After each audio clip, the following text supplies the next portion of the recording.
Welcome back to Slop Live. The amazing digital circus situation is getting out of hand. If you aren't caught up, basically the final episode is coming out soon and is meant to come to cinemas. Well, somehow the episode ended up leaking early online in a Brazilian dub, and when the creator of the show, gooseworx, was told about this, they initially said the leaks probably weren't real, and then when they were told they were definitely real, they said, who cares? This, of course, caused a meltdown amongst the fanbase, with a lot of people saying she deserved to have it leak and she shouldn't be acting this way about a show that she created. Other tweets saying things like, gooseworx is racist, into incest, a bad writer, and overall a corny and insufferable person. I couldn't care less about the show leaking. Now, she did end up deleting her response and made a follow-up response saying, I know people are upset with my response, which is fine, but I kind of just wanted to make a cartoon, and it's ended up being way more trouble than it's worth.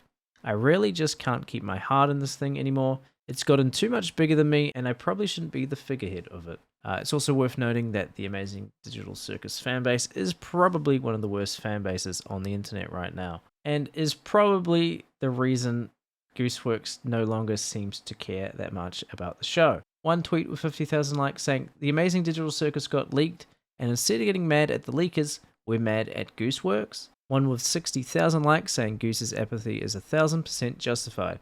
They did everything they could to prevent this, got harassed non-stop, and it happened anyway.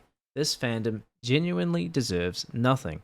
Another saying how gooseworx's last few posts on social media were basically her saying she'd been pulling all-nighters to make the finale look as perfect as possible, just for it to get leaked and a bunch of people saying it either sucked was celebrating its downfall. And this is the sort of people we're dealing with. This person complaining that gooseworx used a song by a black man covered by a white man in the ending of her show, attaching a video of people chanting white power. They're then told in the replies to not spread misinformation, as the song was actually covered by an Asian man, not white. And their response is to say, sorry for the misinfo, but whatever, the tweet still stands. No, I don't think the tweet still stands at all. This is the sort of people that we're dealing with, just absolute morons. And I think this tweet probably sums up the whole situation, saying gooseworx is a victim of the childish, infectious rot that is internet fandom culture, an entitled, bratty, mentally deficient, and emotionally subpar group of adult consumers that eat and eat and eat and throw a tantrum because they choked on their content. I think another problem is that the loudest people in the fandom are all like 13 years old.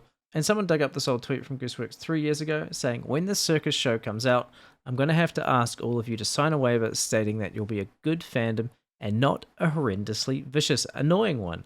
Otherwise, I'm going to have to make the show bad on purpose. Well, I think she has the opportunity to do one of the funniest things possible. Thanks for slopping by.